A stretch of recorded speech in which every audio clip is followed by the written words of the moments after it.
बसंत एक जाके 12 मास बसंत होए, ताके पमारत बूझे बिरला कोय। बरसे अगिन अखंड धार, हरिय भोर बन ठारा भार। पनिया आदर धरिन लोय, पौन गए कसमलिन धोय। बिन तरिवर फूले आकाश, शिव विरंच तालेई बास। सनकादिक भूले भंवर बोय, लख 84 जोइन जोय। जो तुहि सतगुर सत्य लखाओ, ताते न छूटे चरण भाव। अमर लोक फल लावे चाओ, कहें कबीर बूझे सो पाओ।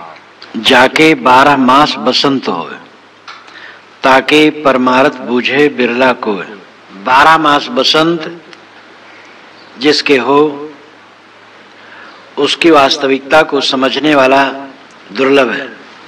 भारतीय समय सारणी के अनुसार बसंत वर्ष की पहली ऋतु है।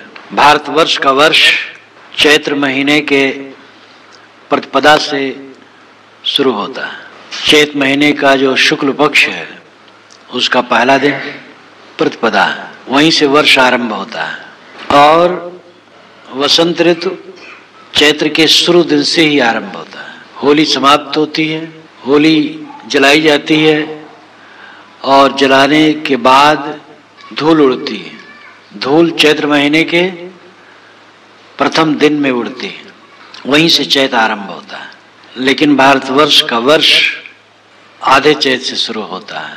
चैत्र शुक्ल प्रतिपदा यानी प्रथम तिथि। चैत्र और वैशाख ये दोनों बसंत ऋतु है। 6 ऋतुओं में ये प्रथम ऋतु है और इसको ऋतुराज कहा जाता है, ऋतुओं का राजा। इस समय पेड़ों के छाल पुराने उतरते हैं, नए आते हैं। पुराने पत्ते झड़ते हैं, नए पत्ते आते हैं। पूरे वातावरण में एक सुगंधी होती है। फूल खिलते हैं, मोर आते हैं, फल आते हैं। वसंत में वन में बागों में जाकर के देखो तो वहां की छटा अद्भुत होती है। कामियों ने इसको काम का सहचर माना है और साधकों ने, ज्ञानियों ने इसको वैराग वर्धक माना है। दृष्टि जैसे होती है अपनी आसपास की वस्तुएं, उसी प्रकार सहयोग करती हैं। ज्ञानम सदाम मानमदादिनाशनम, केशाचितम तन्मदमान कारणम। स्थानं विविक्तम यमुनाम विमुक्तया, कामातुराणाम मत काम कारणम। अगर अपनी दुर्वृत्ति होती है, दुर्बुद्धि होती है, तो हमारा ज्ञान मान और मद का कारण बनता है। थोड़ा ज्ञान हुआ तो हम मान और मद में उन्मत्त हो जाते हैं। और अगर सद्बुद्धि है तो हमारा ज्ञान मान और मद का नाशक हो जाता है। एकांत में कामी जाता है तो कामाकार हो जाता है। साधक जाता है तो वैराग से भर जाता है। ये अपने दृष्टिकोण से सब अंतर हो जाता है। हमारे पास प्राप्त शक्ति जो है, हमारी बुद्धि ठीक है तो सब आत्म कल्याण और लोक कल्याण में लग जाता है। हमारी दृष्टि गलत है तो हमारा जीवन और हमारे पास में रही हुई चीजें सब कुछ अपने और दूसरे के लिए विनाशक हो जाती है। तो कामी वसंत को ऋतुराज मानकर काम का सहचर मानता है। योगी वैरागी वैराग वर्धक मानता है। साहब कहते हैं कि संसार में तो 2 महीने में बसंत होता है, चैत वैशाख, बस बसंत खत्म। लेकिन ज्ञानी के लिए 12 मास बसंत रहता है। जाके 12 मास बसंत हो, सब समय बसंत और उल्लास है, सब समय आनंद का दिन है। जिसने राग छोड़ दिया है उसके जीवन में केवल आनंद ही आनंद है। और मोह और राग जिसके मन में है उसके जीवन में केवल दुख ही दुख है। भले वो तिथि त्योहार मना ले, भले वो क्लब में जाकर के, थिएटर में जाकर के, सिनेमा हॉल में जाकर के, पार्क में जाकर के मन बहला ले, लेकिन उसके मन का भय, उसके मन की पीड़ा कभी मिटती नहीं। क्षण मात्र के लिए उसके चित्त में आंदोलन आनंद का आ जाता है, लेकिन उसका चित्त निरंतर आक्रांत रहता है भय से, पीड़ा से, क्योंकि उसका मन वहां पर फंसा हुआ है जहां सब कुछ परिवर्तनशील है, जहां एक तृण भी अपने वश में नहीं है, उन्हीं सब में वो रागवान है। इसलिए उसका मन हर समय पीड़ित रहता है।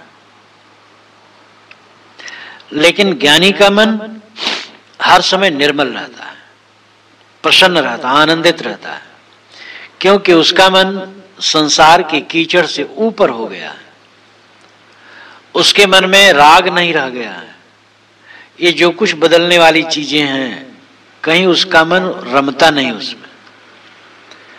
वो अपने ज्ञान स्वरूप में रहता है। मेरा अपना आपा चैतन्य मात्र, बोध मात्र, जो सबका दृष्टा मनता बोधा साक्षी ज्ञान स्वरूप है, वह मैं हूं।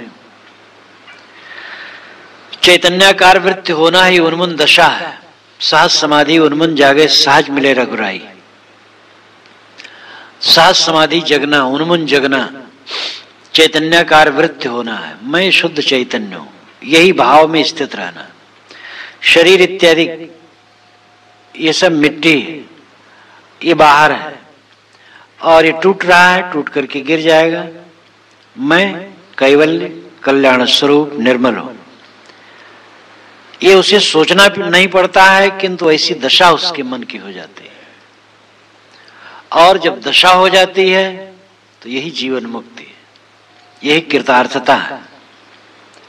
और ऐसी अवस्था में उसको 12 मास बसंत है। नित अमावस नित संक्रांत नित नित नवग्रह बैठे पांच, शब्द विभाग में सदगुरु ने कहा है। अमावस अमास 7 वर्ष बसना, एक साथ बसना अमावस है। चांद और सूरज का एक साथ रहना अमावस है। आकाश में अमावस, ब्रह्मांड में अमावस समय समय से लगता है। साहब कहते साधक के जीवन में तो हर समय अमावस है। ज्ञान सूरज और मन चांद एक साथ रहता है। मन और ज्ञान एक मेक रहते हैं, मन ज्ञानमय रहता है, इसलिए नित अमावस और नित संक्रांति। संक्रांति एक ग्रह से दूसरे, एक घर से दूसरे घर में ग्रह का जाना संक्रांति। एक कमरे से दूसरे कमरे में हम जाए तो संक्रांति। एक स्थित से दूसरी स्थिति में जाना संक्रांति। संक्रांति में उत्साह भी होता है, भय भी होता है। भिन्न स्थिति में जाना, एक लड़की नैहर से ससुराल में जाती है, संक्रांति रहती है, भय भी रहता वहां क्या होगा, आनंद भी रहता है, एक नई स्थिति मिलेगी। बोधवान सदैव प्रकृति से हट करके अपने स्वरूप में आता रहता, वो नित्य संक्रांति है। शरीर जब तक है संसार सामने है, बाहर से लौट लौट करके अपने स्वरूप में स्थित होते रहना है संक्रांत, नित्य संक्रांति। ये सारा संसार विदेश है, अपनी चेतना ही स्वदेश है। बाहर से लौट करके अपने आप में आते रहना,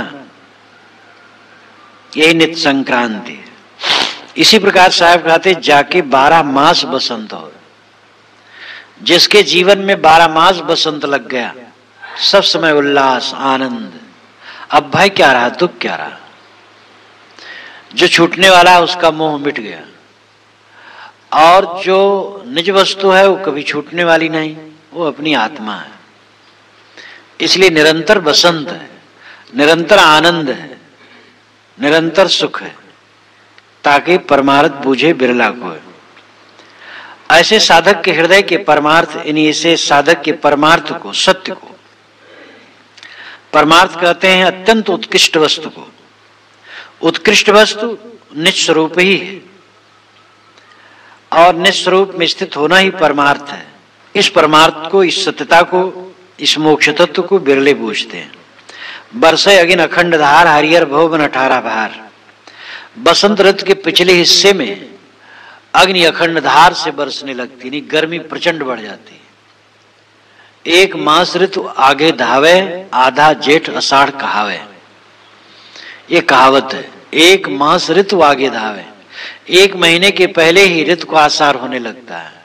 आधे जेठ में आषाढ़ का असर आने लगता है। इसी प्रकार बसंत के पिछले हिस्से में, वैशाख में खूब गर्मी पड़ने लगती, बरसे अग्नि अखंडधार। ऐसी गर्मी पड़ने लगती मानो अखंडधार से आग बरस रही है। लेकिन अद्भुत है, हरियर भो बन 18 भार, 18 भार वनस्पतियां हरी भरी हो जाती हैं। सारी वनस्पतियां बुद्धिमानों ने 18 भार में गिना है। 18 भार क्या है? हरियर भव बन 18 भार। कहते हैं कि फल वाली वनस्पति 4 भार, लताएं 4 भार, फूलों वाली 6 भार और कांटे वाली वनस्पति 4 भार होती है। इस प्रकार सब 18 भार होते हैं। 5 करोड़ 3 लाख तथा 88,000 का दूना करने से जितना होता है उतने को पंडित जन एक भार कहते हैं। अर्थात 10 करोड़ 7 लाख 76,000 प्रकार की वनस्पतियों को एक भार कहा जाता है। और पूरी वनस्पति अर्थात 18 भार की कुल संख्या होगी 1 अरब 21 करोड़ 39 लाख और 68,000। धेकोट स्त्रीण लक्षाणि वसुशीत सहस्रकम एतानि दुगुणीकृत भारमेकम जुगुर्बुधा। इस श्लोक में इसका निर्देश किया गया है। इस प्रकार 1 अरब 21 करोड़ 39 लाख और 68,000 प्रकार की वनस्पतियों का समुचित रूप 18 भार है। साहब कहते हैं 18 भार वनस्पति, इन संपूर्ण वनस्पति हरी भरी हो गई। एक तरफ तो अखंड अग्नि की वर्षा हो रही है, प्रचंड धूप है वैशाख के उत्तरार्ध में, और दूसरे तरफ देखो वनस्पति हरी भरी है। अर्थ है कि ज्ञानी के चित्त में ज्ञान की अखंड धारा बरसती है, जो आग की धारा है।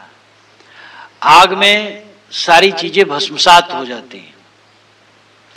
ज्ञान की आग सारे विकारों को, सारे मोह को नष्ट कर देती है। तो इस प्रकार अखंड ज्ञान की धारा, ज्ञान रूपी अग्नि की धारा हृदय में बरसती है। और हरियर भव बन 18 भार, साधक का 18 भार संबलित वन हृदय मानो नंदन वन हो जाता है। स्वर्ग का वन नंदन वन कहलाता है, जो सब समय खिला रहता है। साधक का हृदय सब समय खिला रहता है, वो पीड़ित कभी नहीं होता। क्योंकि पीड़ा किस चीज की? कुछ अपना नहीं है और कुछ छुटना नहीं, और जो कुछ छुटना वो कुछ अपना नहीं। अपना केवल अपना आपा है, अपना आत्मा, और कुछ नहीं। तो जो अपना आत्मा है उसी में निरंतर विश्राम है, और जो छुटना है सब कूड़ा कबाड़ है। अब क्या दुख रहा? पनिया आदर धरिन लोय, पवन गहे कसमलिंद होय। जब गर्मी बढ़ जाती है, पनिया आदर धरिन लोय, लो नाम लोग पानी को आदर देने लगते हैं। गर्मी बढ़ती है, लोग 2-2 बार नहाते हैं, पानी ज्यादा पीते हैं, पानी का उपयोग ज्यादा करते हैं। पनिया आदर धरिन लोय, लोग पानी को ज्यादा आदर देने लगते हैं। और पवन गहे कसमलिंद होए। कसमलिन विकार, वासना, स्थूल अर्थ में है शरीर की मैल, पसीना इत्यादि होता है। तो पवन से शरीर के पसीना इत्यादि को सुखाया जाता है। गर्मी में पसीना हुआ तो कई पेड़ के नीचे बैठ गए, आज तो पंखा है जहां बिजली है। पवन का सेवन करते हैं लोग, हवा का सेवन, जिससे शरीर का पसीना सूख जाए, मैल सूख जाए। विवेकवान साधक के जीवन में पानी का आदर, वाणी का आदर होता है। पनिया आदर धरिन लोय, वे वाणी का आदर करते हैं। जिज्ञास मुमुक्षु साधक और सिद्ध ज्ञान का आदर करता है। सदगुरु विशाल देव के पास जाया करता था साल में मैं 2 बार। तो जाऊं तुरंत अंतरंग हो जाऊं, जहां साहब रहे वहां बैठना, बाहर जाना, लेटे तो वहां बैठना, भोजन करे तो वहां पंखा हाँकना, ये सब का सौभाग्य मिलता था। साहब अखंड धारा से मुझसे बात करने लगते थे, पूछने लगते थे ये कैसे होगा, वो कैसे होगा, वो कैसे होगा। पहले उन्होंने मुझे आश्वासन दे दिया था कि तुम बोलते रहो, तुम संकोच न करो, तो मैं बोलता रहता था। श्री प्रेम साहब कहते थे साहब निर्णय का बड़ा आदर करते हैं, जिसे समझ लें कि अच्छा निर्णय करता है खूब सुनना चाहते हैं। और जीवन मुक्त कृतार्थ पुरुष थे, लेकिन वही महत्व को समझेंगे, जो साधक होगा वो महत्व को समझेगा, नहीं तो इस महत्व को समझना मामूली बात नहीं। एक बार साहब गर्मी महीना था, बैसाख का समय, सामने खेत था, खेत सम किया गया था, बढ़िया जमीन बनी थी, खाट पड़ी थी, कहीं चटाई ले आओ, चटाई ले आया, खाट के पास ऐसे डाल लिया, लेट गए साहब। कहीं बताओ काम क्रोध लोभ मोह मानसिक विकार कैसे दूर हो। इस पर मैं 1 घंटा बोलता रहा, साहब सुनते धीरे धीरे धीरे धीरे। तो विवेकवान पुरुष निर्णय को आदर देते हैं, वो केवल परंपरा को आदर नहीं देते हैं। परंपरा में है इसलिए, सत्य है इसलिए। पवन गहे कसमलिंधोय, पवन विचार, वो विचार ग्रहण करते हैं जिससे कसमलिंध हो जाता है। कसमलिन विकार, विचारवान के ही विकार नहीं रहते हैं। काम और विचार ये दोनों विरोधी। जिसके चित्त में विचार होगा उसके चित्त में काम टिक नहीं सकेगा। जहां पर तो स्थिति ही हो जाती है एक रस, वहां तो कुछ करना ही नहीं रहता है। हर समय लगता है शरीर एक मांस का पोंगड़ा है, लटका है, गल रहा है, खत्म हो जाएगा। पवन गहे कसमलिंध होए, ये विचार के पवन वो ग्रहण करता है और कसमलिन को धोता है। साहब बीच बीच में जहां विधेयात्मक वाणी कहते उसमें भी खंडन ले आते हैं, परमत खंडन। जो उनको गलत लगता है तो सुमत परमत उनका कुछ नहीं था, कोई मजहब नहीं था, कोई ईश्वरी उनकी किताब नहीं थी और कोई ढकोसला नहीं था, एक सच्चे संत थे। जो गलत लगता था उसको कह देते थे। बिन तरवर फूले आकाश से वरिंच ताले बास सनकादिक भूले भंवर बोए लख 84 जोइन जोए। ये 2 पंक्तियां साहब खंडन में कहते हैं। योगी लोग मूलाधार स्वादिष्ठान मणिपुर अनाहत विशुद्धि आज्ञा सहस्रार इत्यादि सुरत कमल बेचते हुए ब्रह्मांड में जाते हैं और वहां पर आकाश खिल जाता है। बिन तरिवर फूले आकाश, शिव विरंज ताले ही वास, वहां शिव और विरंज भी वास लेते हैं। सनकादिक भूले भंवर बोए, सनकादिक भी इस भंवर में, सनकादिक भंवरे भी इस बोय में भूल गए। बोय नाम सुगंधी, बोय नाम गंध, चाहे सुगंधी हो चाहे दुर्गंधी, बोय नाम गंध। सनकादिक भी इस गंध में भूल गए, सनकादिक भंवरे भी। लख 84 जोइन जोए, उन्होंने 84 लाख योनि को ही अपना स्वरूप मान लिया। जहां जड़ चेतन अभिन्नता ब्रह्मवाद है, साहब वहां हर जगह खंडन करते। तत्वमस वह तू है, अहम ब्रह्मास्मि ब्रह्म, अयम आत्मा ब्रह्म, आत्मा ब्रह्म है, प्रज्ञानम ब्रह्म, ज्ञान ब्रह्म है। ये मूल रूप विचार को साहब मानते हैं। मैं ब्रह्म हूं, तू ब्रह्म है, ये आत्मा ही श्रेष्ठ है, ठीक है, लेकिन ये जड़ चेतन सब एक है। मेरी लहर है संसार, जैसे मिट्टी और घड़ा एक है, सोना और भूषण एक है, जल और तरंग एक है, इसी प्रकार ब्रह्म जगत एक है। साहब इसको बिल्कुल ही सुनना नहीं चाहते, महाबकवास है और वास्तविकता महाबकवास है। एक साधक मुझसे कह रहा था, पहले इसी साधना में था, कहा महाराज मैं तो समझता था पूर्णता में जा रहा हूं, पहुंच गया हूं, जब से आपका संपर्क लगा तब से लगता है काखा में अब शुरू कर रहा हूं। मैंने कहा भैया तुम यही मानो कि मेरा इस शरीर भी और संसार भी मेरा स्वरूप है, मानो तुम, मुझे कोई ऐतराज नहीं। मैं तो मानता हूं शरीर संसार जड़ है, मैं चैतन्य हूं। कह महाराज अब यही लगता है, अब सूझ हो रही है कि ये शरीर और संसार अपना स्वरूप मान लेना तो पूरा विकार है। अंतिम ब्रह्मवाद में मान लिया जाता है जड़ चेतन सब एक है। योग वाशिष्ठ में बारंबार कहा गया है मैं आत्मा हूं, शरीर से भिन्न हूं, खूब शरीर का खंडन।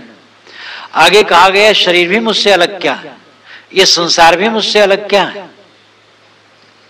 तेरे में जगत या तू है जगत माय, तेरे में और जगत में भिन्नता कहां रही। भूमिहित भाजन अनेक विध नाम रूप, अंत में विचार देखो ये कहे मैं। जल के तरंग फेन बुदबुदा अनेक भांत, अंत में विचार देखो है जल है सही। जेते महापुरुष है सबको सिद्धांत एक, सुंदर अखिल ब्रह्म अंत वेद यों के। और वेद की भी मोहर लगा दी, वेद में कहीं ऐसा नहीं लिखा। तो जड़ चेतन सब एक में घोर देते हैं, महाबकवास है। सनकादिक भी इस प्रकार चक्कर में पड़ गए। साहब कहते सब गलत है, चाहे कोई भी पड़ गया हो गलत है। कपिल जी महाराज का सिद्धांत सच्चा है। वे कहते प्रकृति से अलग लौट करके अपने पुरुष चैतन्य स्वरूप में स्थित होना। और कपिल को ये लोग उल्टे पलटा कहते हैं। जो तो सदगुरु सत्य लखाओ, तातिन छूटे चरण भाव। कबीर साहब कहते हैं ऐ साधक, तेरे को सदगुरु ने सत्य अगर लखा दिया है तो उनके चरणों का भाव तेरे मन से छूटेगा नहीं। भक्ति छूटती नहीं है, श्रद्धा छूटती नहीं है। वस्तुबोध सच्चा हो जाए तो छूटती है, तो इसका मतलब वस्तुबोध सच्चा नहीं हुआ है।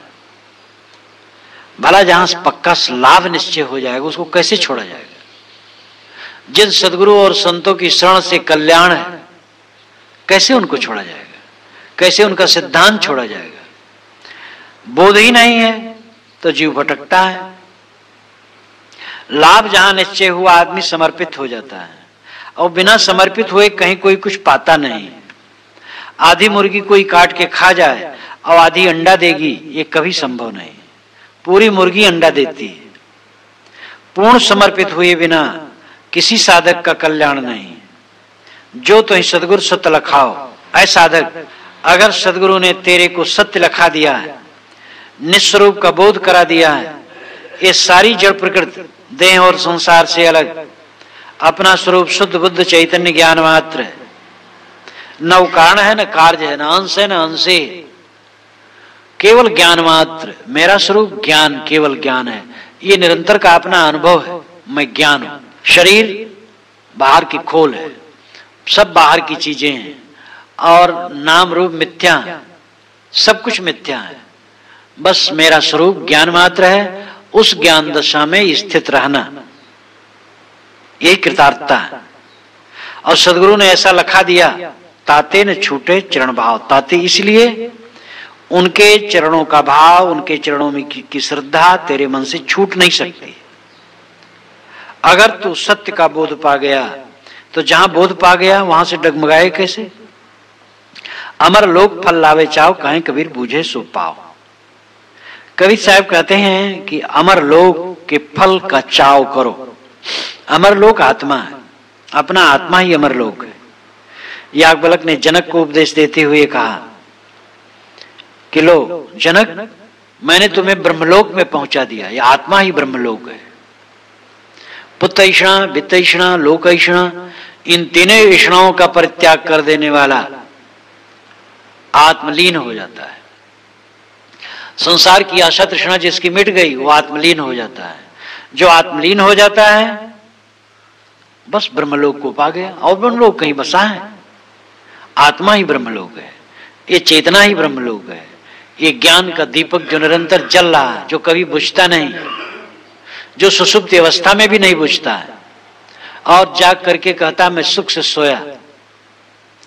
इस प्रकार तीनों अवस्थाओं में जो हर समय प्रदीप्त है वह अपना चैतन्य स्वरूप ही ब्रह्मलोक है, सतलोक है, अमरलोक है, ब्रह्मधाम, साकेत धाम, गोलोक, सतलोक, जितने भी नाम लिए जाएं उस सब का फलितार्थ स्वरूप स्थित है, अपने आप में पूर्ण विश्राम है। अमरलोक फल लावे चाव। साहब कहते हैं तुम्हारा चाव, तुम्हारी चेष्टा, तुम्हारी तीव्र इच्छा और अनुराग अमरलोक के फल के लिए होना चाहिए। अमरलोक अपना स्वरूप है, उसका फल है स्वरूप स्थित। कहें कबीर बूझे सो पाओ। साहब कहते जो इसको बूझेगा वो पाएगा, जो बूझेगा नहीं अनाड़ी आदमी वो क्या पाएगा। जिसे निस्वरूप का बोध ही नहीं वो क्या पाएगा। जिसे निस्वरूप का बोध हुआ, अपने में विश्राम पाया, वही इसको पाएगा। इस प्रकार 7 पंक्तियों में सद्गुरु ने परमार्थ तत्व का विवेचन किया और कहा इस अवस्था को जो पा लेता है, अपने अमर लोक निस्वरूप की स्थिति को पा लेता है, उसके लिए 12 मास बसंत लगा रहता है और अग्नि की अखंड धारा बरसते हुए भी उसका वन हरा भरा रहता है। यानी ज्ञान की अखंड धारा हृदय में बरसती है और उसका हृदय नंदन बन बना रहता है, सदैव प्रसन्न। वो सतवाणी का आदर करता है और विचार से अपने मल को धोता है। और उस बीच में साहब कहते हैं कि ये जो हठ योग है और जड़ चेतन एक में मिला करके ब्रह्म की भावना है, ये दूषित है। जड़ से अलग अपना चेतन स्वरूप है और निस्वरूप को ब्रह्म, राम, परमात्मा, खुदा, गाड जो कहा जाए सब ठीक है और स्वरूप स्थित ही अमरलोक है। सदगुरु इसका बोध देगा तो निश्चित ही सदगुरु के चरणों में अनन्य भाव रहेगा और भक्ति के बिना, अनन्य भाव रहे बिना जीव का कल्याण नहीं। अगर जीव भक्ति से छूटा तो गया। इसलिए स्वरूप भक्ति है और अंतिम शरीर छूटते तक भक्ति की अचल स्थिति रहनी चाहिए।